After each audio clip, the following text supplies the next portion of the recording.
தமிழ் நண்பர்கள் அனைவருக்கும் வணக்கம். அக்னிச்சிறகு சேனல் சார்பாக இந்த வீடியோவுக்கு உங்களை அன்புடன் வரவேற்பது நான் உங்கள் கௌசி.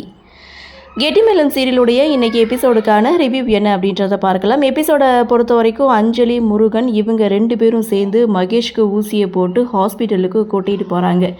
போன இடத்துல டாக்டர் இங்கே மகேஷ் கிட்ட அவருடைய ஆள் மனதுக்கிட்ட வந்து பேசிகிட்டு இருக்காங்க. உங்களுடைய பாஸ்ட்டை பற்றி சொல்லுங்கன்னு சொல்லி மகேஷ் கிட்டே கேட்கும்போது வீட்டை சுத்தமாக வச்சுக்கிறணும், தாத்தா அடிப்பார், டார்ச்சர் பண்ணுவார், அஞ்சலி தான் என் உயிர் அப்படின்னு சொல்லி அவர் ஒரு பக்கம் பேசிகிட்டு இருக்காரு. ஸோ அவருடைய பாஸ்ட்டு பற்றி கேட்குறாங்க, அப்பா அம்மாவை பற்றி கேட்குறாங்க, ஆசிரமத்தில் உங்களுடைய க்ளோஸ் ஃப்ரெண்டு யார் அப்படின்னு சொல்லி கேட்குறாங்க. ஆனால் அதை பற்றியெல்லாம் இங்கே மகேஷ் வந்து சொல்லலை. லாஸ்ட்டாக பார்த்திங்கன்னா அவருக்கு நினைவு திரும்ப ஆரம்பிக்குது.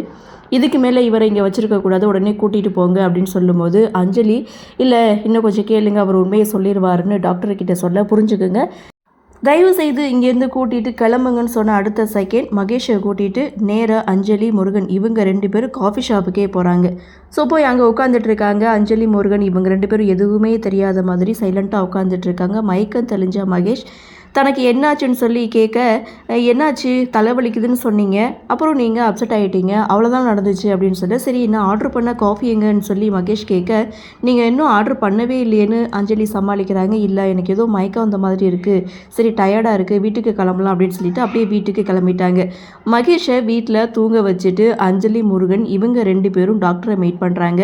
ஸோ டாக்டர்கிட்ட மகேஷோட நிலைமையை பற்றி கேட்குறாங்க. அப்போது டாக்டர் வந்து சொல்கிறது, இன்னும் கொஞ்சம் நேரம் இருந்திருந்தா அவர் மொத்த ஃபாஸ்ட்டையும் வந்து சொல்லியிருப்பார், ஆனால் என்ன அவருக்கு சுயநினைவு திரும்பிடுச்சு, இனிமேல் இந்த ட்ரீட்மெண்ட்டை மறுபடியும் கொடுக்க முடியாது, இன்னும் ஒரு 2 மாதம் கழித்து உங்களுக்கு வேறு ஒரு ட்ரீட்மெண்ட்டை வந்து நான் சொல்கிறேன் அப்படின்னு சொன்னதும் ஸோ அஞ்சலி, முருகன் 2 பேரும் அங்கேருந்து கிளம்புறாங்க. முருகன் அஞ்சலி உனக்கு துணையாக இருக்கேன்னு சொல்கிறாங்க. ஆனால் அஞ்சலி இல்லை, நீங்கள் வீட்டுக்கு கிளம்புங்க, அவர் தூங்க வச்சுட்டு தான் நம்ம இங்கே வந்திருக்கோம், நான் பார்த்துக்கிறேன்னு சொல்லிட்டு முருகனை அங்கேருந்து அனுப்பி வச்சுட்டு நேராக அஞ்சலி வீட்டுக்கு போகிறாங்க. அப்படியே சீனை கட் பண்ணால் ஒரு அம்மா பஸ் ஸ்டாப்பில் ஆட்டோக்காக வெயிட் பண்ணிகிட்டு இருக்காங்க. அது வழியாக போகிற எந்த ஒரு ஆட்டோவும் அங்கே நிற்கலை. கரெக்டாக சிவராமுடைய ஆட்டோவில் தான் அந்த அம்மாவும் ஏறுறாங்க. அந்த அம்மா கொஞ்சம் பண கஷ்டத்தில் இருக்கிறாங்க. பொண்ணுக்கு வேறு கல்யாணம், அங்கே இருக்கக்கூடிய தெரிஞ்சவங்க, சொந்தக்காரவங்க எல்லார் வீட்டுக்கும் அந்த ஆட்டோவிலேயே போய் இன்விடேஷன் வைக்கிறாங்க. ஸோ ஒரு இடத்துல பணம் கேட்டிருப்பாங்க. அப்போது சிவராம் வந்து அந்த அம்மா கிட்டே ஒரு நல்ல விதமாக பேசுகிறாங்க. ஸோ அந்த இடத்துல அந்த அம்மாவும் சிவராம் கிட்டே நல்ல விதமாக பேச, பொண்ணுக்கு கல்யாணம் வச்சுருக்கேன், ஹஸ்பண்ட் இல்லை, தனி ஒரு ஆளாக தான் நான் இந்த கல்யாணத்தை நடத்தி முடிக்கணும், அதெல்லாம் ஒரு பிரச்சனையே கிடையாது, ஆனால் பண தேவை இருக்குது, ஒரு இடத்துல பணம் கேட்டிருக்கேன், அங்கே தான் இப்போ போகணும் அப்படின்னு சொல்லிட்டு ஃபுல்லாக அந்த அம்மாவை ஆட்டோவில் ஏற்றிட்டு தான் சிவராம் வந்து போயிட்டுருக்காரு. ஸோ அந்த அம்மாவும் ஒரு வீட்டுக்கு போகிறாங்க. 10 லட்சம் ரூபா பணத்தோட ஆட்டோவில் ஏறுறாங்க. ஸோ அந்த அம்மாவுக்கு ரொம்ப சந்தோஷம், உங்கள் நல்ல மனசு, நீங்கள் சொன்ன வாக்கு பழிச்சிருச்சு அப்படின்னு சொல்லி சிவராம ஒரு பக்கம் பாராட்ட, சரி என்னை வீட்டில் கொண்டு போய் விட்டுருங்க அப்படின்னு சொல்லியிருந்தோம். அந்த அம்மாவை சிவராம் வீட்டில் கொண்டு போய் விட்டுட்டு ஆட்டோ எடுத்துகிட்டு போகிறாரு.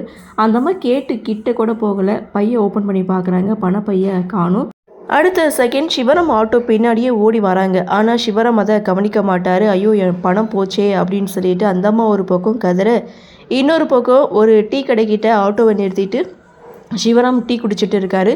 ஸோ பக்கத்தில் ஒருத்தன் பார்த்திங்கன்னா ஃபோன் பேசிகிட்டு இருக்கான். அவனுக்கு பண பிரச்சனை போல், அவன் ஒரு பிட் பாக்கெட். ஸோ அவன் பார்த்திங்கன்னா ஆட்டோவில் இருக்கக்கூடிய பணத்தை பார்த்துட்டு யாருக்கும் தெரியாமல் பணத்தை தூக்கிட்டு போயிடுறான்.